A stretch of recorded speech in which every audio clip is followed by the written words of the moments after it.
नमस्कार फ्रेंड्स, एक बार फिर से स्वागत है हमारे यूट्यूब चैनल में। आइए देखते हैं क्वेश्चन नंबर 5 जो कि एक्सरसाइज 4.2 का है।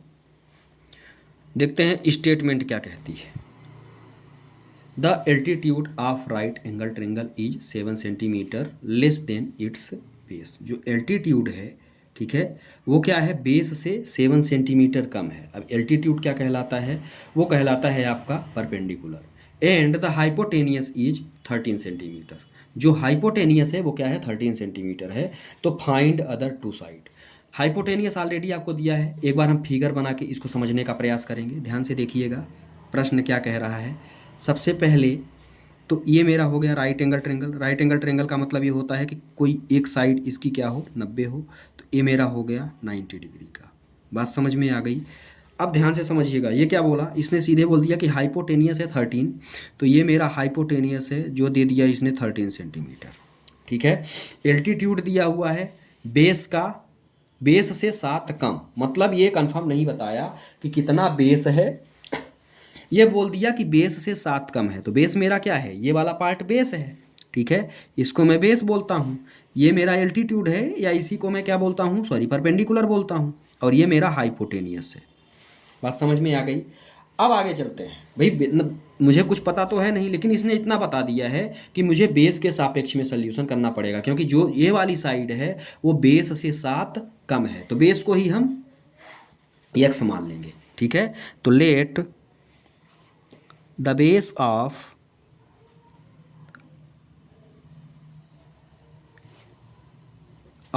right triangle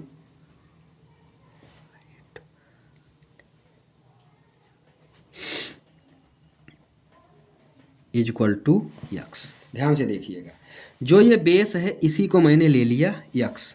यदि मैंने बेस को यक्स ले लिया है ना, जब बेस यक्स ले लिया तो परपेंडिकुलर क्या होगा, परपेंडिकुलर के लिए उसने बोला है कि भैया 7 कम है, बेस से 7 कम है। ठीक है, तो ये क्या हो जाएगा, ये हो जाएगा यक्स, बेस से 7 कम है तो ये हो जाएगा यक्स माइनस 7। बात समझ में आ गई। अब आसानी होगी प्रश्न में। इसको अपन ने फिगर के हिसाब से समझ लिया, फिगर से समझ लिया, तो अब हमको ज़्यादा दिक्कत नहीं होगी। ठीक है, तो इसको आप देन आप लिख दो। जो चीज़ें वहाँ लिखा है आपने उसी को यहाँ लिखना है। ठीक है, then the altitude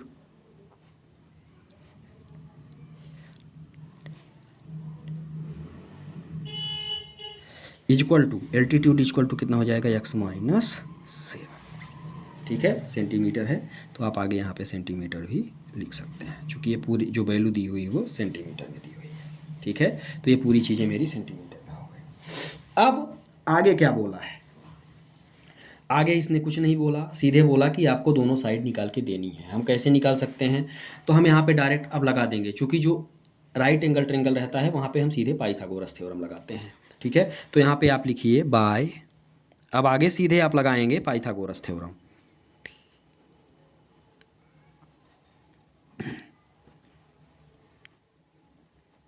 Pythagoras theorem.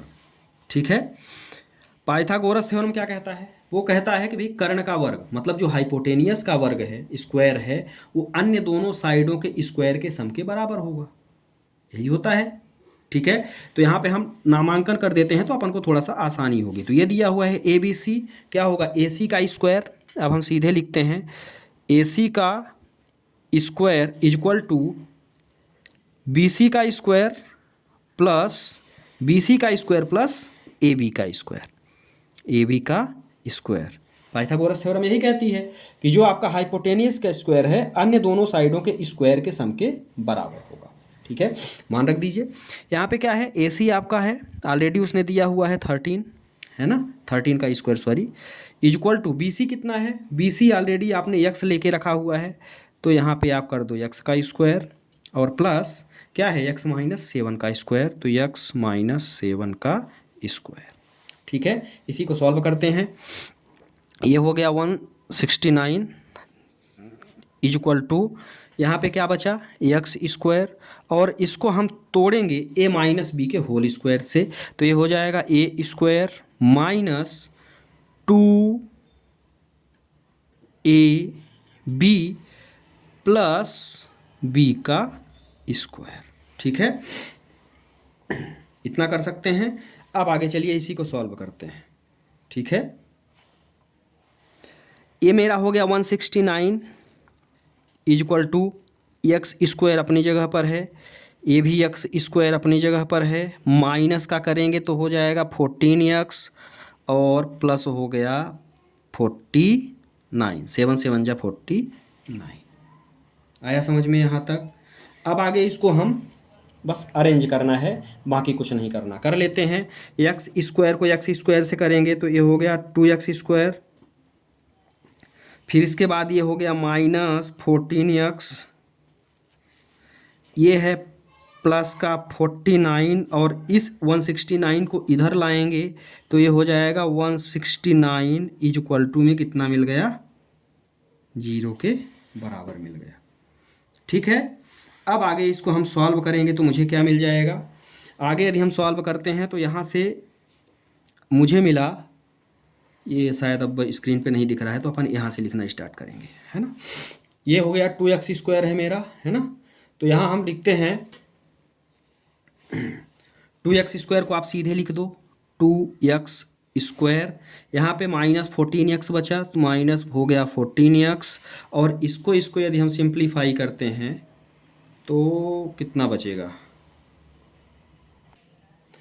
तो यहाँ पे बच जाएगा माइनस का 120, 120 इज इक्वल टू में क्या हो गया, 0। दो यहाँ से आप कॉमन ले लें, दो कॉमन लेने पर मुझे क्या मिल रहा है, एक तो एक्स स्क्वायर बचेगा, यहाँ पे बच गया मुझे 7x और यहाँ पे मुझे बच गया 60 इज इक्वल टू में 0। दो कॉमन लेंगे, एक स्टेप मैंने यहाँ पे बढ़ा दिया है। यहाँ से आपने क्या किया, दो कॉमन लिया, दो कॉमन लेंगे तो दो इधर 0 के पास जाएगा और 0 हो जाएगा। अब हमको क्या करना है, इसी का मिडिल टर्म स्प्लिटिंग करना है। मिडिल टर्म के लिए हम क्या करते हैं, यहाँ थोड़ा सा अब हम करेंगे रफ वर्क। ठीक है, मिडिल टर्म के लिए क्या करते हैं, ए बराबर एक्स स्क्वायर का कॉफिशिएंट 1 है, बी बराबर -7 है और सी बराबर कितना दिया हुआ है, सी बराबर दिया हुआ है -60, है ना। हम क्या करते हैं, a इंटू सी, 60 में 1 का करेंगे तो कितना आ गया -60, मतलब कितना आया 60। 60 का हम क्या करेंगे, 2 यहाँ पे कितना आया 30, 2 15, 3 5 और 5 पंजा 5। बात समझ में आ गई। तो अब इसका यदि हम निकालना चाहें तो 2 2 जा 4, है ना, और 5 3 जा 15, 12 यदि 17, 12 है और 17, 12 5 17, 12 5 60, है ना। तो 2 2 जा 4, 3 जा 12, 12 और 5, ठीक है। क्या क्या बचा, 12 और 5 बचा। ठीक है, 12 में 5 का यदि हम मल्टीप्लाई करते हैं तो मुझे 60 मिलेगा। ये मिडिल टर्म स्प्लिटिंग कर रहे हैं, पहले भी बता चुका है आपको। 12 में 5 का मल्टीप्लाई करेंगे तो मुझे 60 मिल रहा है, 12 में से 5 को घटाते हैं यदि तो मुझे 7 मिल रहा है। मतलब जो इसका फैक्टर बनेगा वो क्या बनेगा, 12 और 5 का बनेगा। ठीक है, ये आपको करना है और करने के बाद आपको 2 2 जा 4 और पहले इसका मल्टीप्लाई मारना है, फिर 3 का 1 के साथ मल्टीप्लाई मारना है। ये कुल मिला के आपको बनाना है ऐसे कि हमारा क्या बन रहा है, ये ईजीएस्ट वे है। ठीक है, ये सरल तरीका आपको बताया गया है कि ताकि आपको दिक्कत ना हो। तो चलिए ठीक है, इसको आगे करते हैं। ये तो मेरा एक्स स्क्वायर है ना, ये हो गया एक्स स्क्वायर, -5x -12x -60 और इज इक्वल टू में क्या बच गया, 0। ये थोड़ा सा ध्यान दीजिएगा, ये वाला पार्ट इसको मैंने ब्लैक से हटा दिया है, ये फिगर का है ताकि दिक्कत ना हो। ठीक है, ये हो गया 60। अब यहाँ से ध्यान से देखिएगा कि इसको जोड़ूंगा तो यार 12 5 17 हो जाएगा। तो इसको माइनस लाने के लिए हमको किसको माइनस रखना पड़ेगा, तो इसको 5 को पॉजिटिव करना पड़ेगा, तब तो ये माइनस में आएगा। 12 में से 5 घटाऊंगा, साइन बड़ी संख्या का, इसका मल्टीप्लाई करूंगा तो -60 आ जाएगा। बात समझ में आ गई। अब यहाँ से क्या करते हैं, कॉमन 2 2 का पेयर बनाते हैं। तो इन दोनों का पेयर हमने बनाया, x कॉमन लिया तो बचा x + 5, है ना। यहाँ पे -12 कॉमन ले लिया तो यहाँ पे मुझे क्या बचा, x + 5 बचा। कोई दिक्कत है यहाँ तक। इसके बाद x + 5 2 टाइम्स है तो इसको हम एक बार लिखते हैं, और यहाँ पे क्या बचा, x माइनस 12 इक्वल टू मुझे मिल गया 0 के बराबर। ठीक है, अब इन दोनों को हम क्या करेंगे, एक एक बार 0 के बराबर कर देंगे। तो जब हम 0 के बराबर करते हैं तो ये हो गया x प्लस 5 इक्वल टू 0 और ये मिल गया x माइनस 12 इक्वल टू 0। ठीक है, तो ध्यान से देखिएगा, एक वैल्यू मुझे x बराबर मिल गई 5 जो कि निगेटिव में रहेगी और दूसरी वैल्यू मुझे मिल गई x बराबर 12 जो कि पॉजिटिव में रहेगी। ठीक है भाई, डिस्टेंस तो कभी भी निगेटिव रहता नहीं है ना, डिस्टेंस कभी भी निगेटिव तो रहेगा नहीं। तो हम कौन सी वैल्यू, ये वाली जो वैल्यू है निगेटिव वाली, इसको हम कर देंगे निगलेक्ट। तो x बराबर मुझे क्या मिल गया, 12 मिल गया। बात समझ में आ गई। तो जब x बराबर मुझे 12 मिला तो अब हम आगे लिख सकते हैं भाई, x बराबर मुझे 12 मिला है तो मेरा बेस क्या होगा, बेस मुझे मिल गया 12 सेंटीमीटर। आया समझ में। और जो आगे आपने एल्टीट्यूड लिया था, तो एल्टीट्यूड की यदि हम बात करते हैं,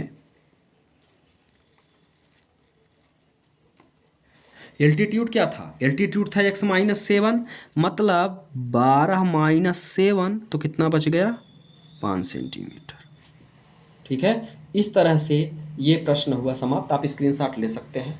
जहाँ समझ में न आया हो कमेंट करके बताएं। वीडियो अच्छा लगा हो तो ज़्यादा से ज़्यादा शेयर करें, लाइक करें और चैनल को सब्सक्राइब करें। बहुत बहुत धन्यवाद।